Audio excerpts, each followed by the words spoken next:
Halo, selamat datang kembali di pembahasan kita. Nah, kali ini kita mau coba bongkar nih, panduan buat deploy aplikasi Laravel 12, yang katanya sih rilis Februari 2025 nanti ya. Dan kita mau coba deploy-nya di AWS, pakai yang namanya free tier.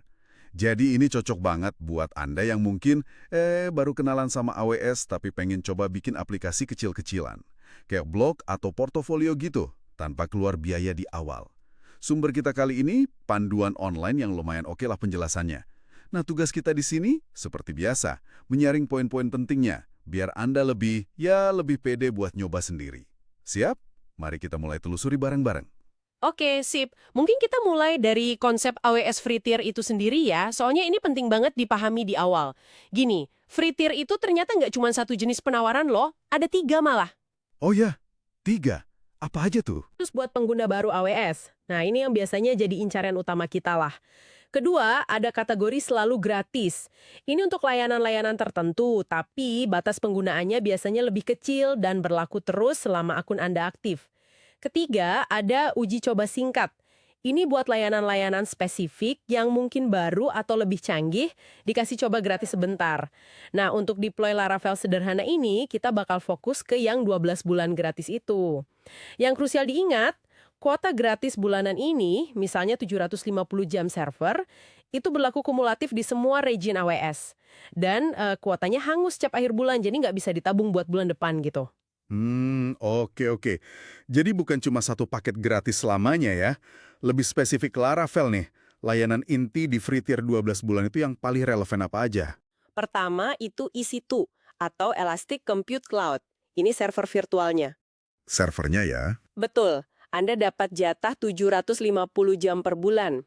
Itu cukup buat satu server jalan non-stop sebulan penuh. Tipenya biasanya T2.micro atau T3.micro kalau pakai Linux. Ini spek servernya ya, RAM sama CPU-nya lah. Cukup buat mulai. Plus, dapat juga 30 GB penyimpanan EBS, Elastic Block Store.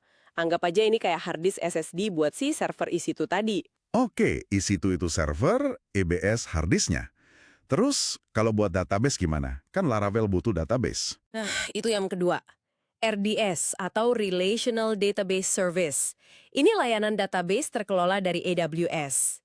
Di free tier, Anda juga dapat 750 jam per bulan buat instance database tipe db.t3 micro atau db.t4g micro.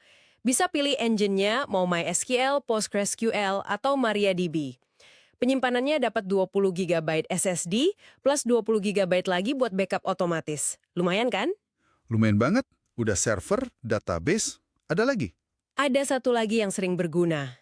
S3, Simple Storage Service. Ini buat nyimpen file atau objek. Di free tier dapat 5 GB penyimpanan standar, plus ada kuota request gratis juga.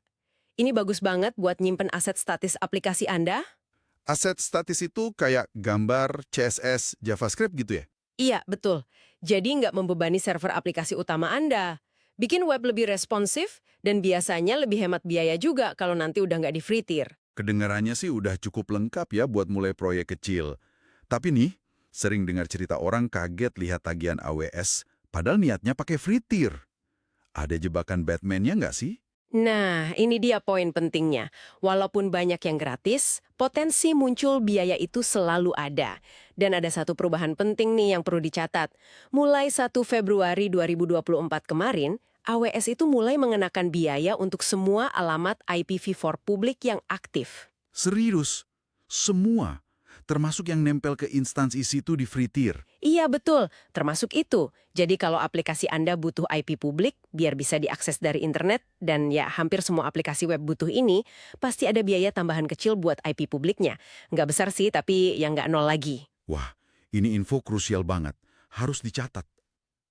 Makanya, selalu cek halaman harga AWS terbaru ya.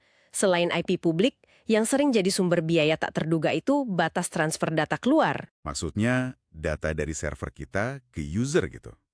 Tepat, Anda dapat kuota gratis 100 GB per bulan, tapi ini total gabungan dari semua region AWS ke internet. Kalau aplikasi Anda ternyata banyak ngirim data keluar, misalnya video atau download file besar, dan lewat 100 GB, nah itu biayanya bisa lumayan kerasa. Oke, noted. IP publik dan data transfer keluar. Selain setup manual EC2 plus RDS ini, ada cara lain yang lebih simpel nggak di AWS? Mungkin yang masuk free tier juga.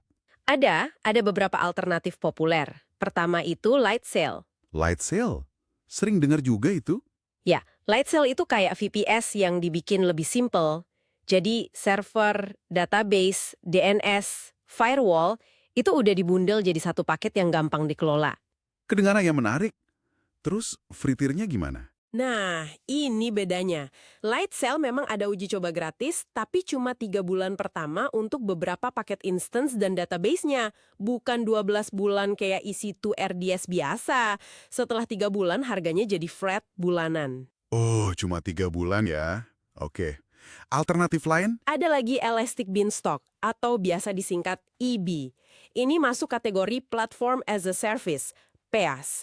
Konsepnya, Anda tinggal upload kode Laravel Anda, nanti EB yang otomatis ngurusin infrastrukturnya di belakang layar, bikin server EC2, setup load balancer kalau perlu, auto-scaling, deployment, dan lain-lain. Wah, lebih otomatis dong ya. Betul, layanan Elastic Beanstalk-nya sendiri itu gratis. Tapi, Anda tetap bayar sumber daya IW yang dibuatkan oleh AB, kayak EC2, RDS, Load Balancer, S3 Bucket, dan sebagainya. Jadi bisa gratis juga dong kalau EB-nya pakai instance EC2 atau RDS yang tipe free tier? Bisa banget.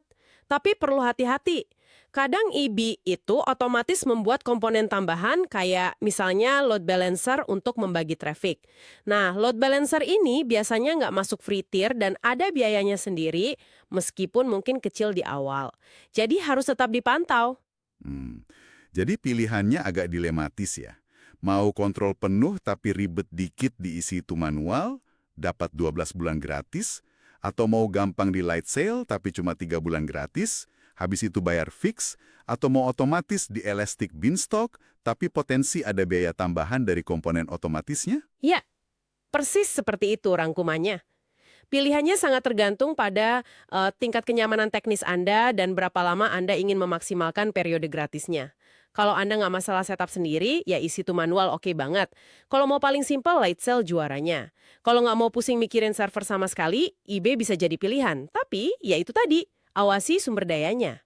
Ngomongin soal mengawasi, ini nyambung ke pertanyaan soal biaya tadi.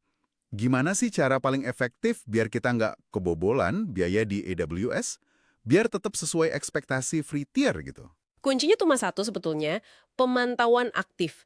Jangan pernah berasumsi semuanya otomatis gratis dan ditinggal gitu aja.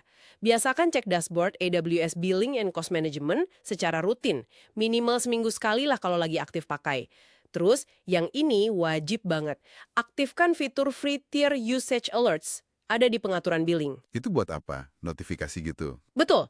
Nanti Anda akan dapat email kalau penggunaan salah satu layanan free tier udah mendekati batasnya.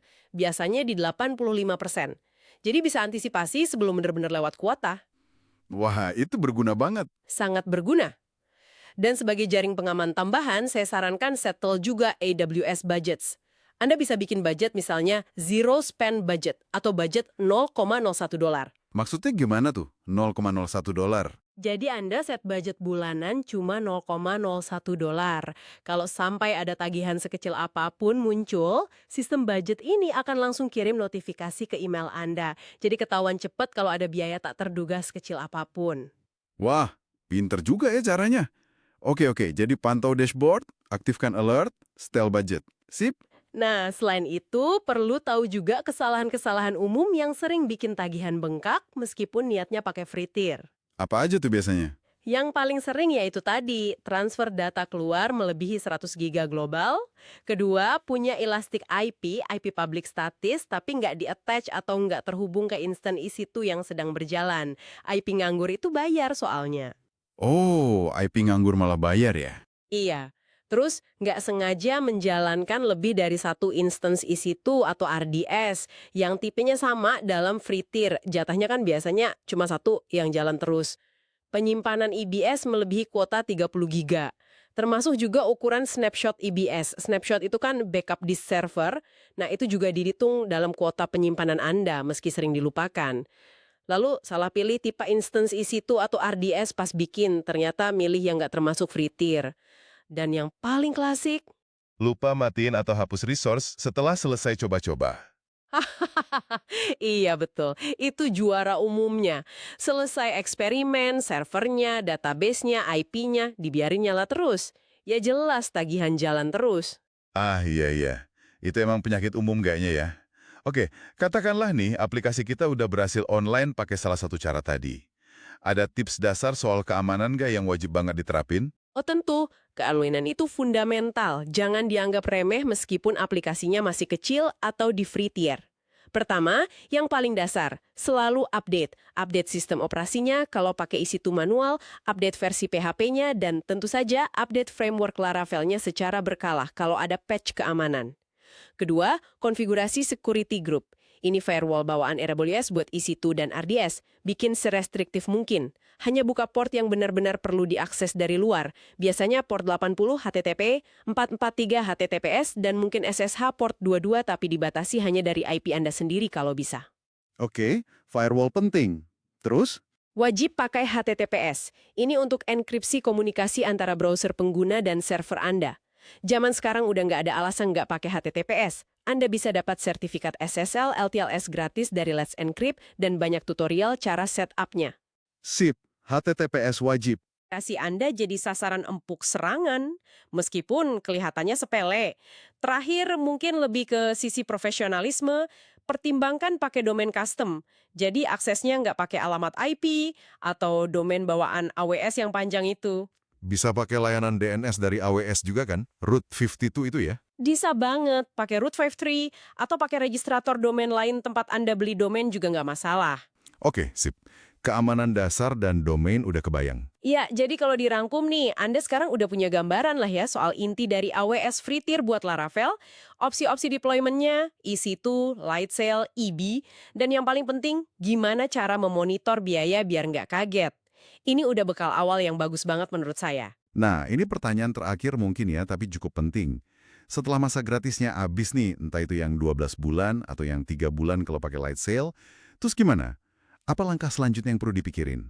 Pertanyaan bagus. Setelah free tier berakhir, Anda otomatis masuk ke model bayar sesuai pemakaian atau pay as you go.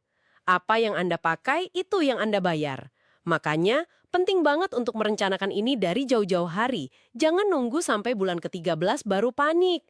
Nanti, mendekati akhir masa gratis, coba evaluasi penggunaan sumber daya Anda selama ini. Lihat di AWS Cost Explorer atau Billing Dashboard. Servernya sering idle atau utilisasinya tinggi.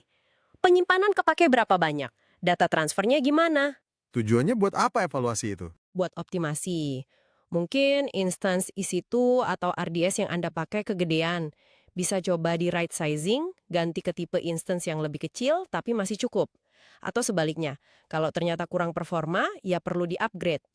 Kalau Anda lihat bolanya cukup stabil dan Anda berencana pakai aplikasi ini untuk jangka panjang, mungkin setahun atau 3 tahun ke depan, pertimbangkan beli reserved instances atau savings plans. Ini komitmen di muka tapi bisa kasih diskon yang signifikan banget dibanding harga on demand biasa. Oh, ada opsi diskon juga ya kalau komitmen? Ada, lumayan potongannya.